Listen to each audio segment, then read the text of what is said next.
Continuamos meditando acerca de la transformación que produce la gracia del Evangelio en la vida.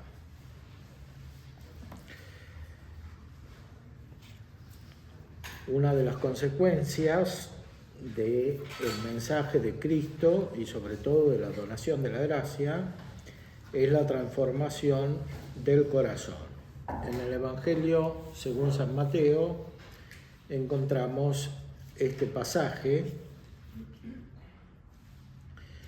en 11, 25 y siguientes. En aquella sazón, tomando Jesús la palabra, dijo: Bendígote, Padre, Señor del cielo y de la tierra, porque encubriste estas cosas a los sabios y prudentes y las descubriste a los pequeñuelos. Bien, Padre, que así pareció conveniente en tu acatamiento. Todas las cosas me fueron entregadas a mí por el Padre, me fueron entregadas por mi Padre, y ninguno conoce cabalmente al Hijo sino el Padre, ni al Padre lo conoce alguno cabalmente sino el Hijo y aquel a quien el Hijo quisiere revelarlo. En el pasaje paralelo del Evangelio de San Lucas se dice que esto lo dijo Jesús lleno de gozo en el Espíritu Santo.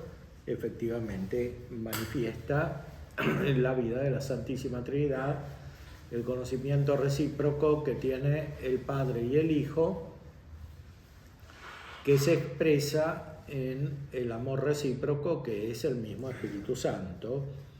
Ese amor, cuando es recibido por nosotros, produce gozo. El amor produce gozo y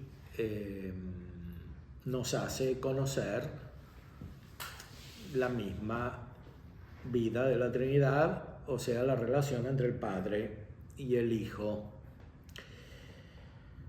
Y sigue este pasaje diciendo: Venid a mí todos cuantos andáis fatigados y agobiados, y yo os aliviaré. Tomad mi yugo sobre vosotros y aprended de mí, pues soy manso y humilde de corazón, y hallaréis reposo para vuestras almas, porque mi yugo es suave y mi carga ligera. Aquí manifiestan las palabras de Cristo la transformación del corazón. El corazón de un humano se hace como el corazón de Cristo. El corazón de Cristo es manso y humilde. De la misma manera se hace el corazón humano cuando está unido a Cristo y recibe el Espíritu de Cristo, el Espíritu Santo. Esta transformación es una transformación mental, es la que dice San Pablo: renovar la mente para tener la mente de Cristo, y esto después renueva la conducta humana, porque todo depende en la persona humana de su mente, cuyo centro es la inteligencia. Entonces hay que renovar la manera de pensar. La manera de pensar que se refiere a las cosas externas, a las cosas materiales, pero sobre todo que se refiere a uno mismo, porque el objeto de la inteligencia no es simplemente el mundo exterior, sino también la propia persona. Y a partir del conocimiento de la propia persona se conocen también las otras personas. Y además es posible el verdadero conocimiento de Dios. Por eso en el Evangelio ocupa tanta importancia la humildad, porque la humildad corresponde a una disposición de la parte sensitiva del hombre para que sirva adecuadamente a la razón y a la voluntad, o sea, para que ayude a las facultades espirituales. Entonces, esta humildad, como dicen los santos, los teólogos, los autores espirituales, Santo Tomás, es el fundamento de todas las virtudes. La más importante es la caridad, pero la humildad, que está unida a la caridad, como todas las virtudes son conexas entre sí, la humildad permite el desarrollo de las otras virtudes y por lo tanto de los actos humanos, más aún de los actos espirituales perfectos, cuando se trata de la perfecta humildad, que es una virtud infusa que viene con la gracia, de la cual habla Cristo, porque todo el Evangelio, como decíamos, tiene por centro la gracia del Espíritu Santo. Por eso la mente de una persona que no tiene la gracia es totalmente diferente de la mente de una persona que tiene la gracia. Por supuesto, las facultades son las mismas, pero el modo de ejercitar los actos es muy diferente. Y por eso conocer a una persona que tiene la gracia es muy diferente que conocer a una persona que no tiene la gracia. No se pueden aplicar los mismos criterios, porque lo que en una persona es algo positivo, en la otra es negativo y viceversa. Por eso la verdadera psicología siempre tiene una base teológica y evangélica, sobre todo cuando está aplicada a personas cristianas.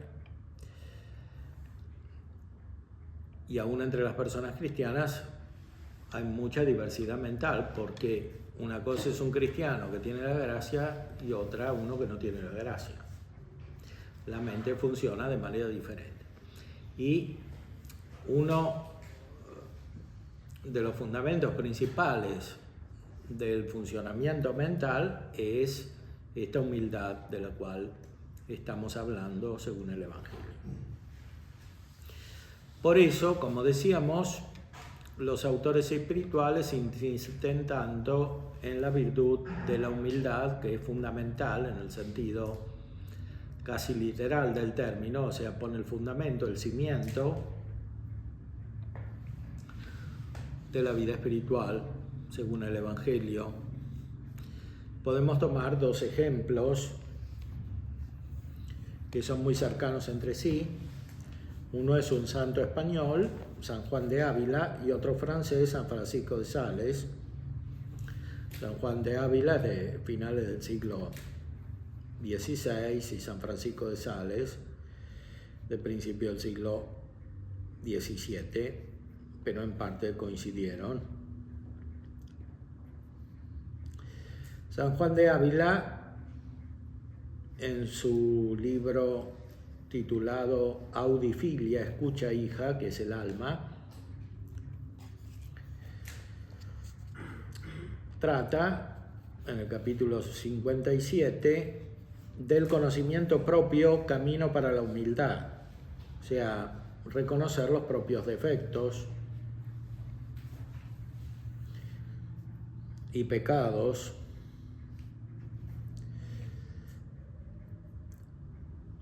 Dice el santo: tendrás pues este orden en el mirar. Primero te mirarás a ti, y después a Dios, y después al prójimo. Mírate a ti para que te conozcas y te tengas en poco, porque no hay peor engaño que ser engañado en sí mismo, teniéndose por otra cosa de lo que se es. Esto es muy importante en todas las etapas de la vida, pero muy especialmente en la niñez y en la juventud, porque cuando se altera la percepción propia, después se altera todo el desarrollo de la personalidad, que depende naturalmente de la propia mente. Y la propia mente llega a una madurez cuando se conoce a sí misma, no simplemente cuando conoce cosas exteriores, cosas materiales o acontecimientos externos. Se trata de conocerse a sí mismo. Y esto, dice el santo, permite un auténtico conocimiento de Dios. Porque si no hay una capacidad mental de trascender lo material, de trascender el conocimiento de las cosas materiales.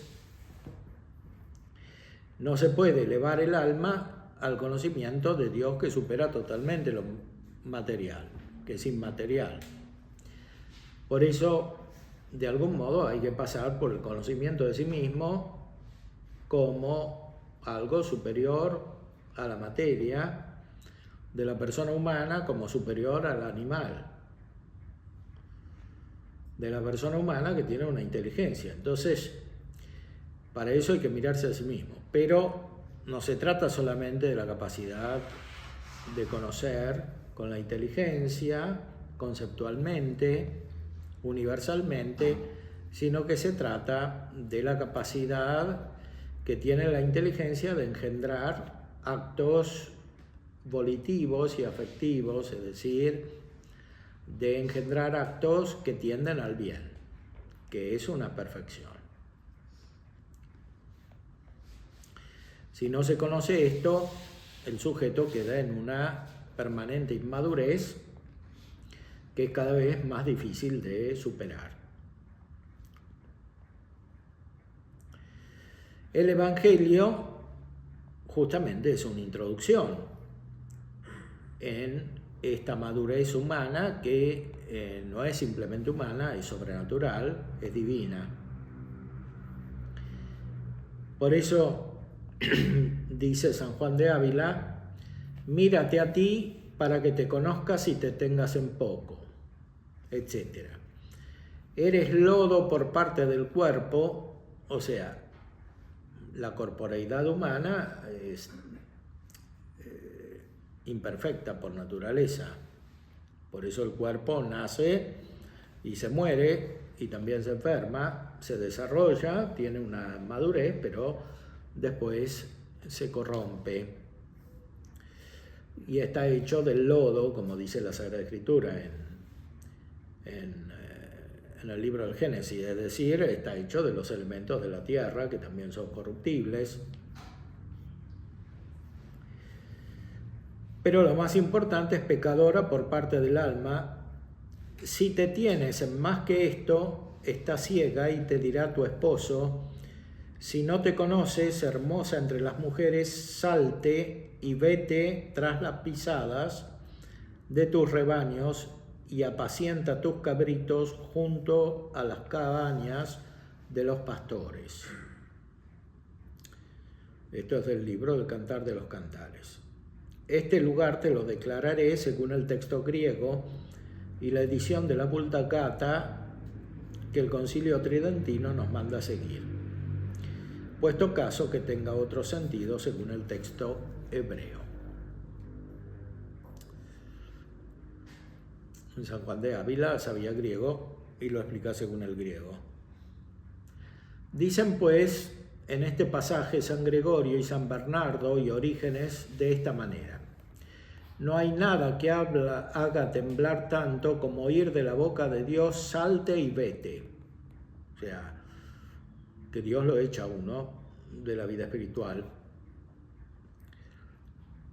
Porque si la más dura palabra de un padre para su hijo, de un marido para con su mujer, a la que tiene en gran abundancia, es apartarla de su amparo y riquezas, diciéndole: vete de mí, de mi casa, ¿qué será que se vaya el alma y se aparte de Dios, sino desterrarse de todos los bienes y caer en todos los males? ¿A dónde iremos, dijo San Pedro a Cristo, si tú tienes palabras de vida eterna? Según el Evangelio de San Juan, capítulo 6. ¿A dónde iremos si tienes la fuente de la vida y tú solo la tienes? ¿A dónde iremos, luz alegre, sin la cual hay tinieblas? ¿A dónde pan vivo, sin el cual hay hambre mortal? ¿A dónde firmísimo amparo, sin el cual la seguridad es peligro? En fin, ¿a dónde irá la oveja estando cercada de lobos por todas partes, si el pastor la desabriga y la arroja de sí? Dura palabra es: sal y vete. semejante a aquella que ha de decir Cristo el último día a los malos: id malditos al fuego que está preparado. Esto es de San Mateo 25. Es decir, la condición del alma que está en el pecado es ser echada por Dios afuera, como dice Cristo, a las tinieblas exteriores, o como está en el libro del Génesis, sacarla del paraíso, que es donde está el gozo espiritual por la presencia de Dios. Por eso el alma que no tiene a Dios está en el fuego, en una especie de infierno, y no encuentra nunca la paz y el gozo, que son fruto del amor, de la caridad.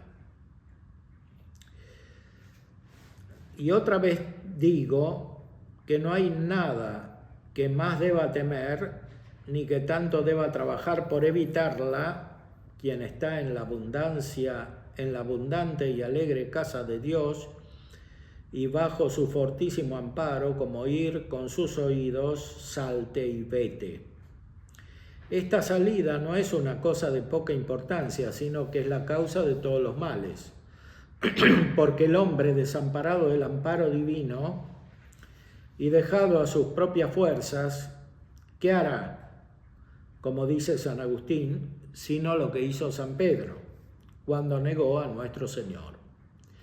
Y estuvo aún sin reconocer y arrepentirse del mal que había hecho, hasta que el amparo y la mirada divina volvió sobre Pedro, que estaba caído en el pecado y se había olvidado de que estaba en él, dándole el conocimiento de que había hecho mal en haber caído, y dándole dolor de ello, y que la causa de su caída había sido que había confiado en sí mismo.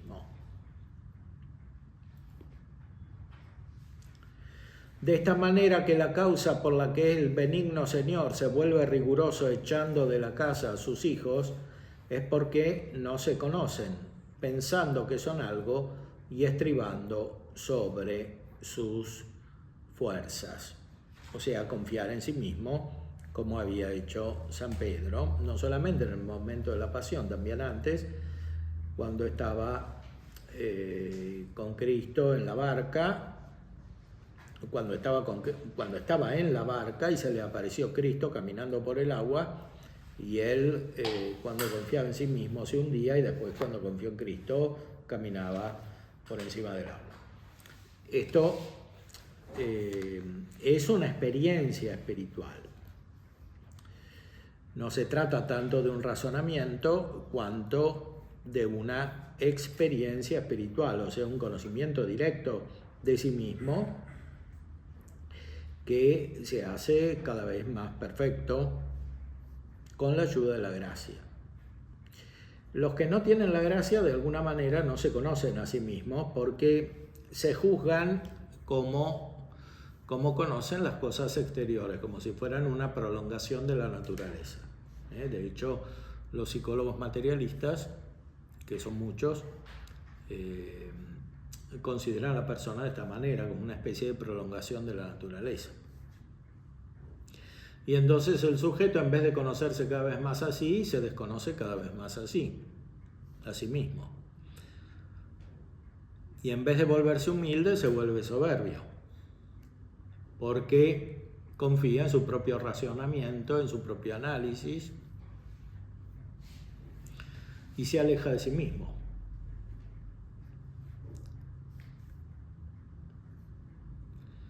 Y no tiene esta experiencia profunda de la cual habla el Evangelio, que es fruto de la gracia y que se traduce inmediatamente en la humildad, o sea, el reconocimiento del estado real. La humildad es la verdad, decía Santa Teresa, o sea, es conocer la realidad. La realidad de la propia persona, que es más realidad que la del mundo externo. Entonces no se trata simplemente de conocer la imagen de sí mismo, por ejemplo, ante los demás, o la relación que tiene uno con las cosas o con las personas externamente, sino que se trata de conocerse directamente a sí mismo. Por eso el Evangelio da tanta importancia a la humildad, porque sin este conocimiento de sí no se puede subir al conocimiento de Dios.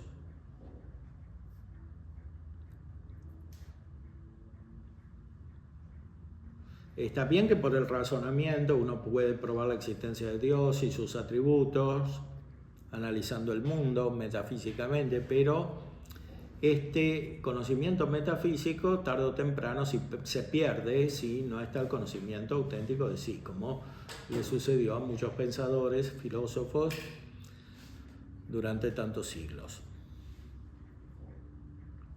y sobre todo en esta época.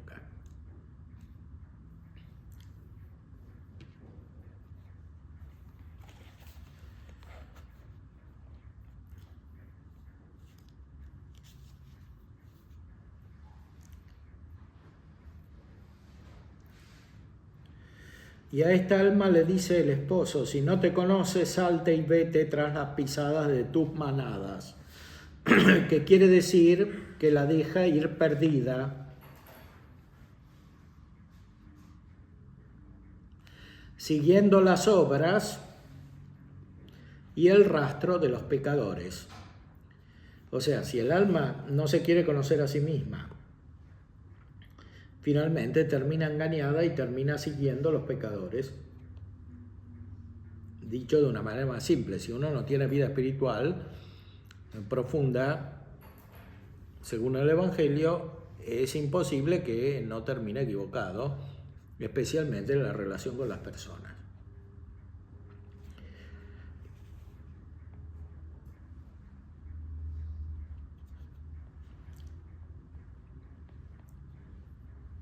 La deja ir perdida, o sea, Dios de alguna manera la abandona, porque es un acto de desconfianza en Dios no tener esta humildad cuando se puede tener, es decir, cuando se recibe la gracia. Y cuando obra abandonada, el alma se equivoca cada vez más.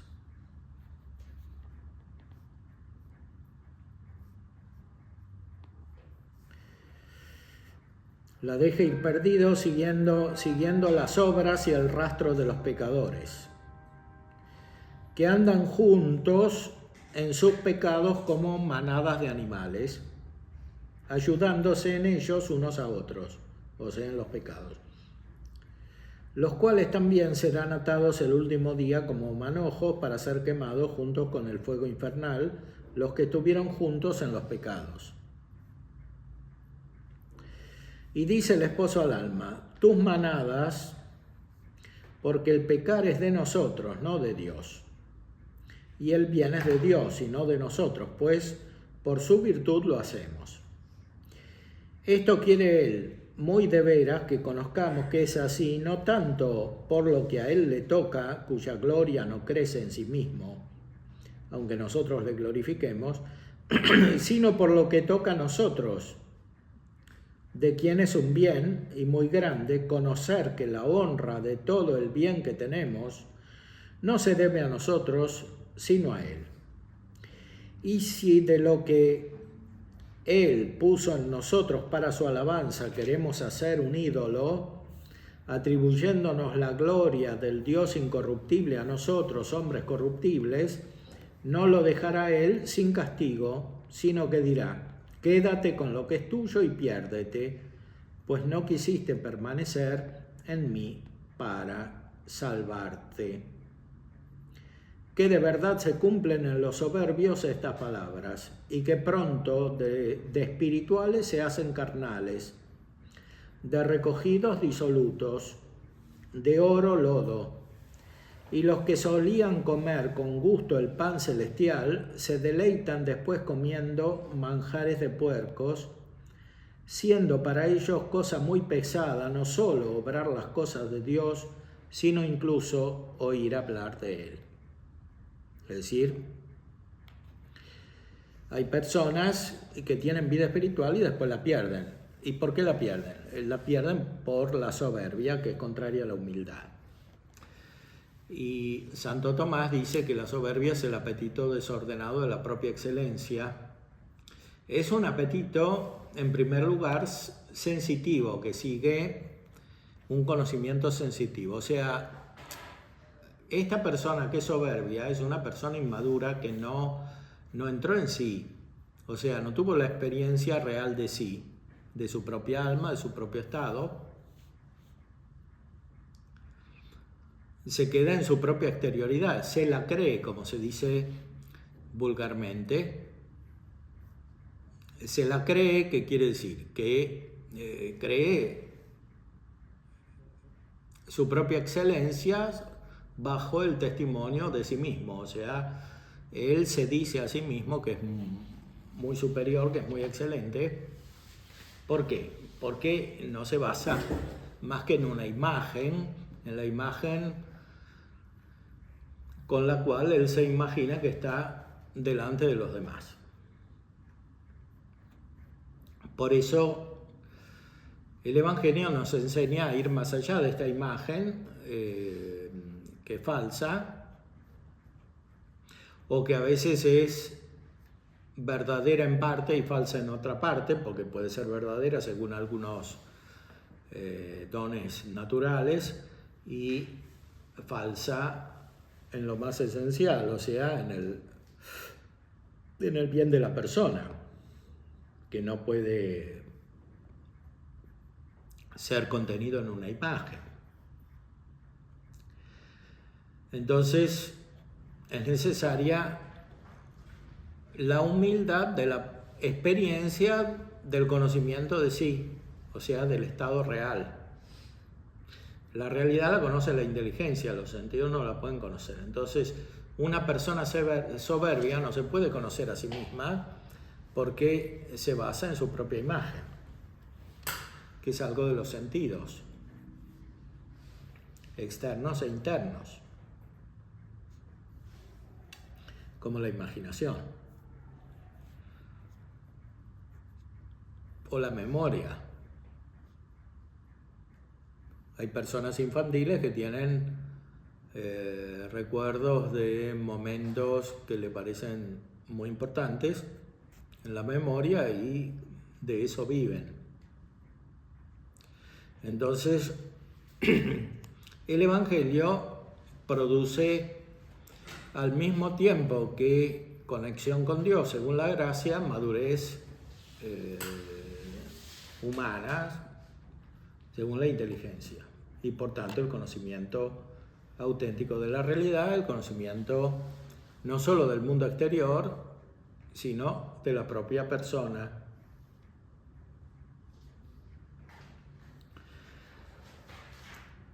Y esto da el fundamento en la persona para el conocimiento de Dios.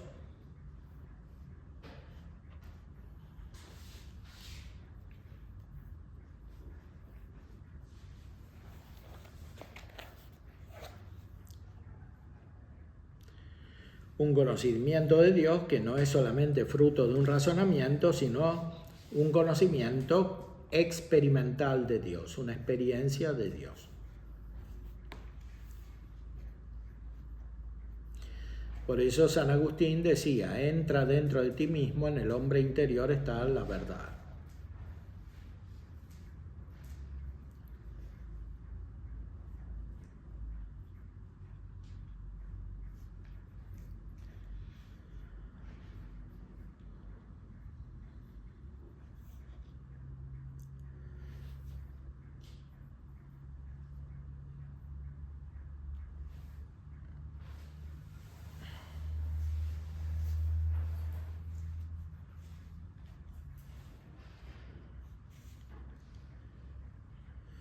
¿De dónde piensas que ha venido el que algunas personas hayan sido castas en su juventud, aunque habían sido combatidas de graves tentaciones, y llegados a la vejez hayan caído miserablemente en vilezas tan feas que ellos mismos se espantan de sí y se abominan?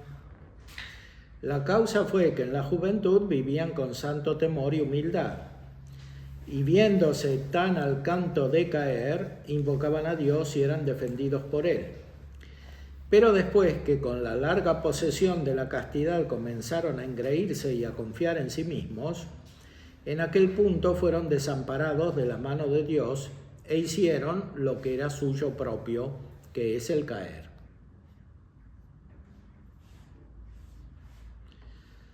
Porque, como dice Santo Tomás, la criatura considerada en sí es nada, porque todo lo tiene de Dios, el ser le viene de Dios, que es todo lo que es en una persona o en una cosa o en la realidad entera. Entonces, la criatura cuando está desconectada de Dios tiende a caer.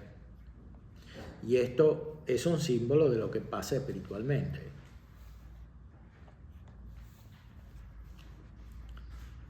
Por eso, incluso en el conjunto de la cultura, cuando se abandona el cristianismo, se cae en el vacío, el nihilismo contemporáneo, o sea, pensar que en el centro de la realidad está la nada, es fruto de esta decadencia, o sea, de un movimiento contrario al de la elevación de la mente a Dios.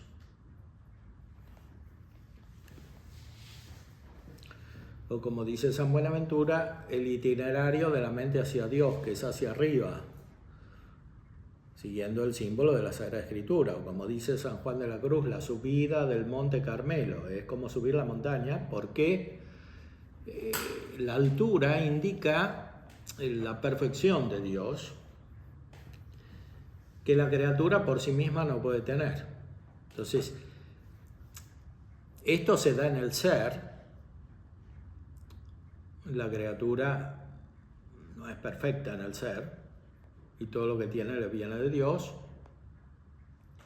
pero se da también en la operación mental, en la inteligencia y en la voluntad. Es decir, si la inteligencia y la voluntad no tienden hacia la perfección de la verdad y del ser y de la bondad divinas, tienden a caer, a decaer, a degenerarse.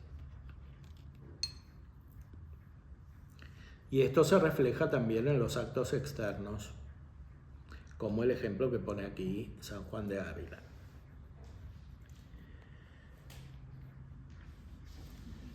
Y entonces se cumple que apacientan sus cabritos, que son sus frívolos y deshonestos sentidos, cerca de las tiendas de los pastores, que son los cuerpos de los siervos de Dios, porque en ellos están como en cabaña del campo, que por pronto se muda, o como en casa o ciudad donde se está de asiento, y no como en casa o ciudad donde se está de asiento.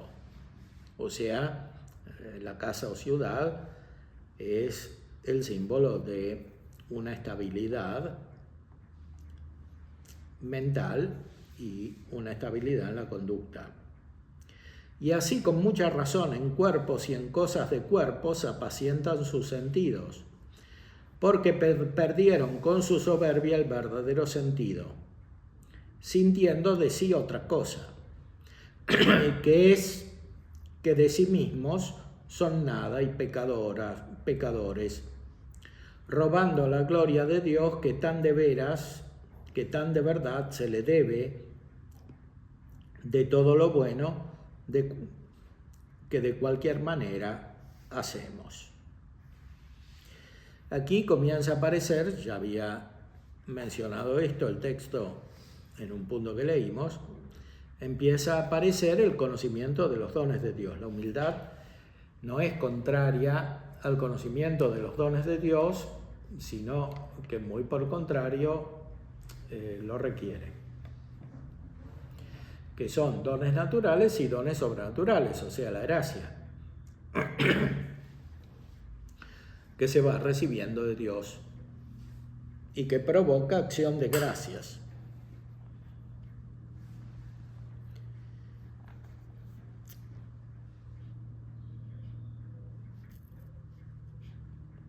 Despierta, pues, doncella, y escarmienta, como dicen en cabeza ajena.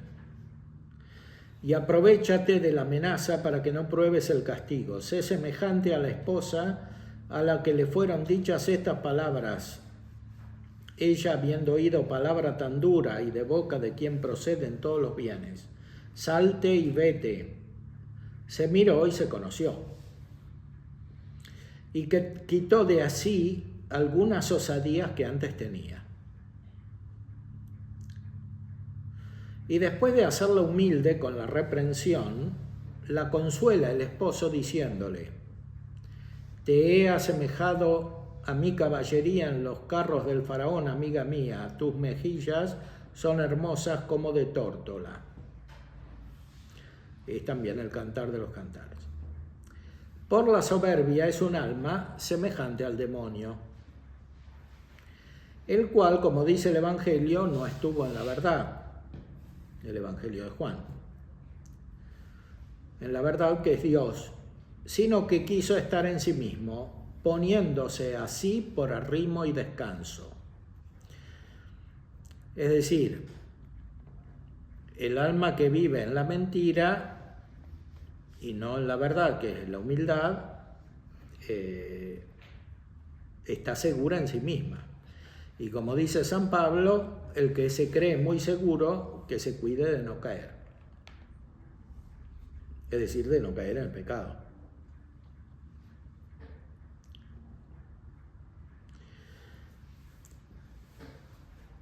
Y continúa San Juan de Ávila. Por eso cayó, porque la criatura no puede estar en sí,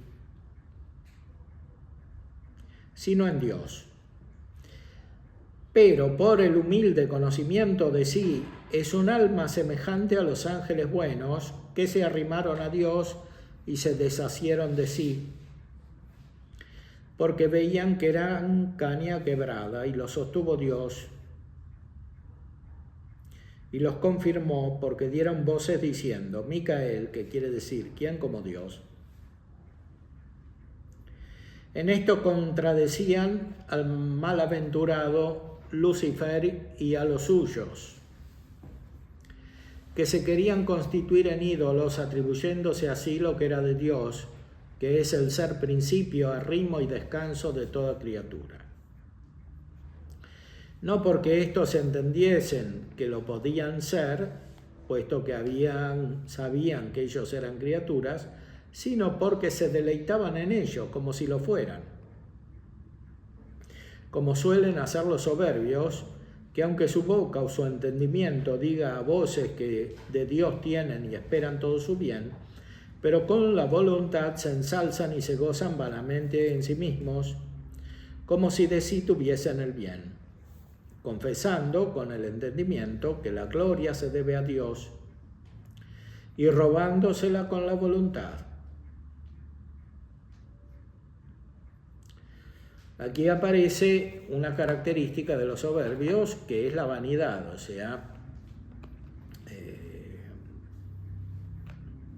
formar opiniones falsas a partir de indicios débiles, sobre todo referidos a su propia persona.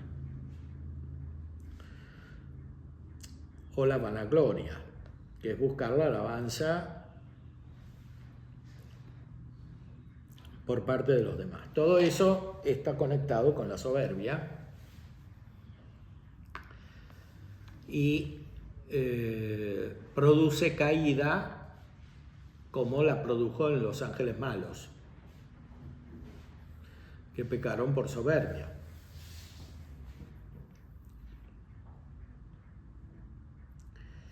La vanagloria es algo muy imaginativo. Por eso es tan importante al principio de la vida espiritual trascender la imaginación y con la inteligencia llegar a la verdad de las cosas y sobre todo la verdad de sí. Porque la propia persona es más importante que las cosas, o que las otras personas tomadas como una continuación de las cosas.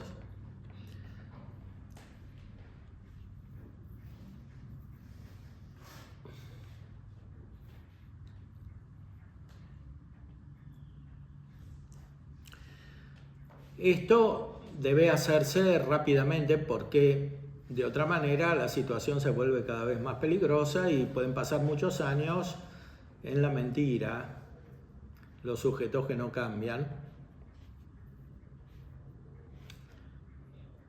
Y esa mentira hace que, con la cual se engañan a sí mismos o se la creen, hace que sea cada vez más difícil cambiar.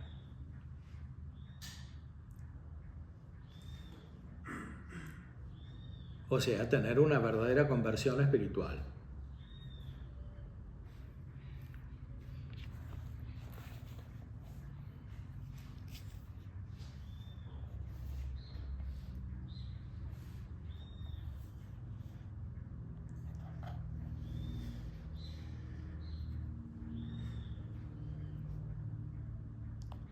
Dice entonces de los ángeles: no porque estos entendiesen que lo podían ser, puesto que sabían que ellos eran criaturas, sino porque se deleitaban en ello como si lo fueran.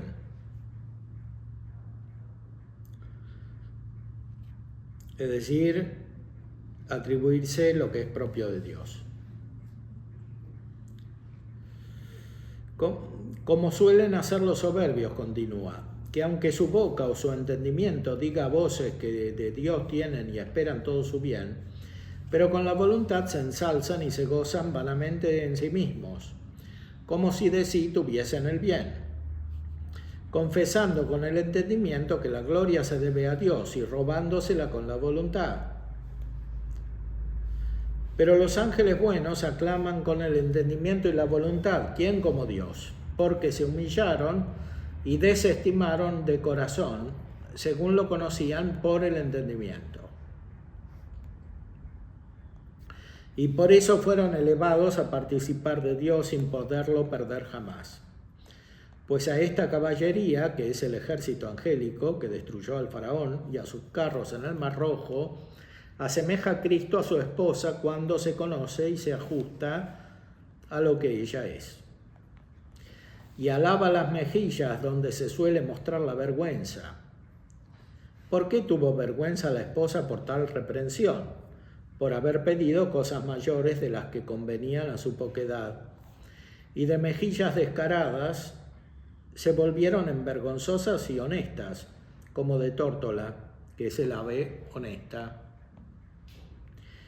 Y por esto decía aquel devoto Bernardo, que había hallado por experiencia que no había nada tan provechoso para alcanzar, conservar y recobrar la gracia como vivir siempre con temor y santo recelo. Cuando no la tenemos, porque estamos aparejados para todas las caídas. Recelo cuando la tenemos, porque tenemos que obrar conforme al talento que nos ha sido dado con ella. Y mayor recelo cuando la perdemos, porque por nuestro descuido se ha ido nuestro favor. Por eso dice la Escritura: bienaventurado el varón que está siempre temeroso. Proverbios 28. Este temor, cuando es perfecto, viene del Espíritu Santo. Es el don de temor del Espíritu Santo, que es como el más básico de todos los dones y que asienta en la persona la humildad, la reverencia de Dios. El don de temor, dice Santo Tomás, que permanece también en la bienaventuranza, como todos los dones del Espíritu Santo. Pero no permanece como un miedo de perder la beatitud, porque no se puede, o de caer en el pecado, sino como un sentimiento de la infinita excelencia de Dios, al cual se adora eternamente.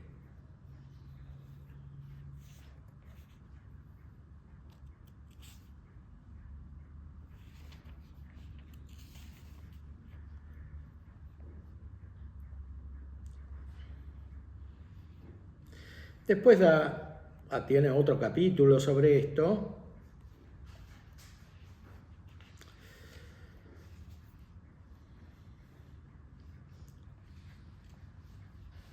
en el cual explica, según el Evangelio, cómo alcanzar esta humildad.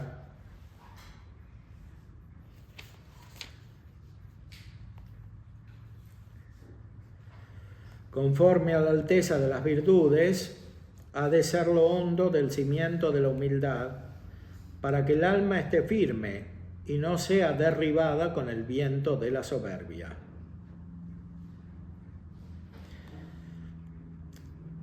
Da algunos consejos prácticos.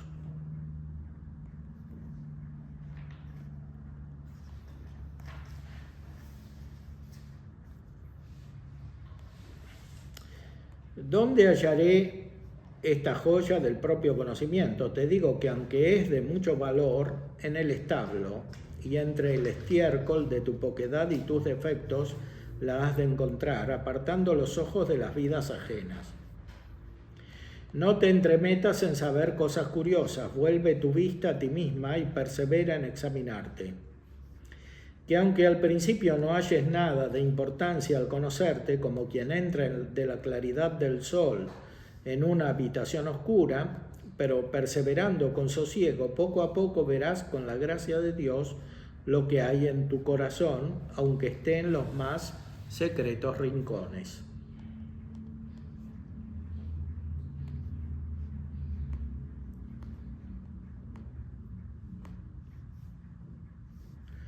Y para que sepas el modo que acerca de esto en lo que tanto te va has de tener, oye lo que San Jerónimo le dice a una mujer casada. Ten de tal manera cuidado de tu casa que también tengas algún reposo para tu alma. Busca un lugar conveniente y un tanto apartado del bullicio de tu familia, a donde te vayas, como quien se va a un puerto, huyendo de la gran tempestad de tus cuidados. Y ten allí solamente lectura de cosas divinas y oración continua, y pensamientos de cosas del otro mundo, tan firmes que todas las ocupaciones del resto del día fácilmente las compenses con este rato de inactividad. Y no te decimos esto para apartarte del gobierno de tu casa, sino antes para que allí aprendas y pienses cómo te debes conducir en ella. Si este bienaventurado santo recomienda a una mujer casada que deje las ocupaciones de la casa algún rato y se recoja en un lugar tranquilo para leer y pensar cosas de Dios, con cuánta más razón la doncella de Cristo, que está libre de los cuidados mundanos y que debe pensar que no vive para otra cosa tan principalmente como para ejercitarse en la oración y el recogimiento interior y exterior, debe buscar en su casa algún lugar escondido y secreto en el que tenga sus libros devotos e imágenes devotas, destinados solamente para ver y gustar cuán suave es el Señor. El estado de virginidad que has tomado no es para que estés enlazada con los cuidados perecederos del mundo, pero así como es semejante al estado del cielo en cuanto a la integridad e incorrupción de la carne, así tienes que pensar que no ha de entrar en tu corazón, en cuanto te sea posible, ningún cuidado de la tierra, sino que tienes que ser un templo vivo en el que se ofrezcan continuas oraciones y suenen continuos loores a aquel que te creó. Y solo un cuidado ocupe tu corazón, y ha de ser agradar al Señor, como dice San Pablo: date por muerta a este mundo, pues ya te has desposado con el Rey Celestial. Y acuérdate de lo que el esposo dice a la esposa: huerto cerrado, hermana mía, esposa, huerto cerrado, en el Cantar.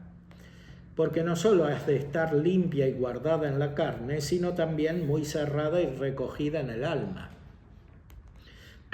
Que pues la virginidad se abraza entre los cristianos, no por sí misma, sino para que ayude a dar el corazón a Dios con más libertad. La doncella que se contenta con la virginidad del cuerpo y no vive con el cuidado de progresar en las virtudes y la oración y el gusto de Dios, ¿qué otra cosa hace sino pararse en el camino y no llegar nunca a donde va? O sea, la virginidad del cuerpo, la castidad, sirve para la virginidad del alma, que es estar con Dios. Tener disposición para coser y trabajar y no ocuparse nunca de ello. Es cosa vergonzosa para todo cristiano no ejercitarse en la santa lectura y en santos pensamientos en su alma. Pero para el religioso, para el sacerdote y para la Virgen que se ha dado a Cristo, no solo es vergonzoso, sino intolerable. Por tanto, si quieres gozar de los frutos de la santa virginidad que has prometido a Cristo, sé enemiga de ver y de ser vista. Sal de casa todo lo menos que te sea posible, aunque sea lugares santos y obras buenas, porque a las jóvenes les conviene así. No te entremetas en congojas temporales y habiendo cumplido con el trabajo de tus manos, que tomado moderadamente aprovecha al cuerpo y al alma, y habiendo cumplido con las ocupaciones de necesidad o de caridad, según tengas organizada tu vida, toma cuanto tiempo puedas para encerrarte en tu oratorio, que aunque al principio te sea enojoso, después probarás que en la celda se tratan negocios del cielo, y que no hay ningún rato de tanta satisfacción como el que allí, en el sosiego, se gasta. Aquí San Juan de Ávila, siguiendo la tradición, por ejemplo lo que dice San Jerónimo, explica cómo tiene que ser la vida espiritual, es decir, esta humildad de la cual está hablando no es un fin en sí misma, sirve para elevar la mente a Dios, como todas las otras virtudes de algún modo se ordenan a la religión, que da culto a Dios, y a la devoción. Y esta devoción es principal respecto de todas las otras actividades, y por eso hay que darle tiempo, que es lo que dicen los santos. Si una persona tiene muchas ocupaciones, por ejemplo esta que está casada, tiene que escaparse, aunque sea dentro de su casa, para estar con Dios. Y la que no está casada, o el sacerdote, como dice aquí, tiene que estar todo el tiempo con Dios y elevar continuamente la mente a Dios. Este es el fruto de la verdadera humildad. Y esto requiere lecturas, requiere meditación, requiere pensamientos espirituales, porque los pensamientos es lo principal que tenemos. Como dice otro autor que leyó Santa Teresa, Francisco de Osuna, en el tercer abecedario, que el padre espiritual le tiene que preguntar al hijo espiritual cómo son sus pensamientos, porque eso es lo principal que tiene, no tanto la conducta que lleva, sino los pensamientos que tiene. Porque con los pensamientos tenemos la alabanza de Dios, como la que tenía Cristo en el Evangelio. Yo te alabo, Padre, Señor del cielo y de la tierra, porque has ocultado estas cosas a los sabios y prudentes y las has revelado a los pequeños. Esto viene del Espíritu Santo. Por eso toda la vida espiritual tiene que estar concentrada en esta actitud del alma, y toda la vida que no es espiritual, es decir, la vida externa, tiene que ordenarse a la vida espiritual en cada persona.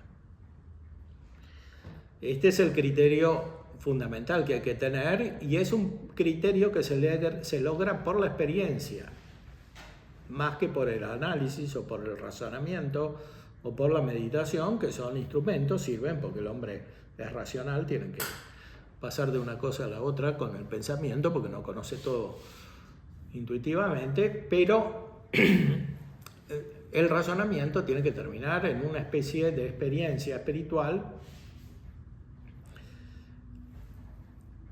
que en primer lugar implica este conocimiento de sí, del estado real de la propia persona.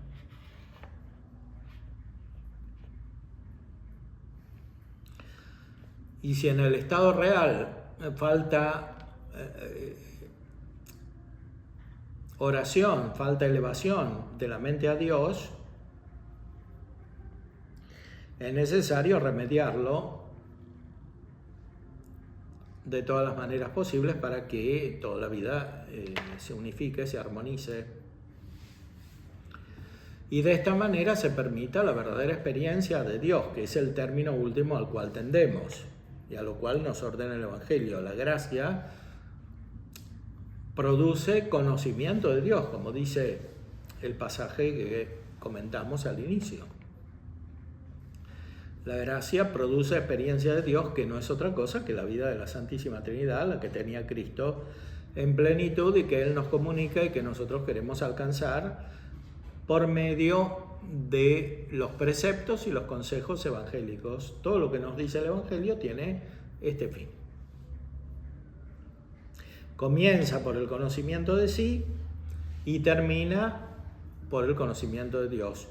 Un conocimiento que es una experiencia espiritual, un conocimiento sentido de Dios que está unido con el amor, con la caridad y con la acción del Espíritu Santo.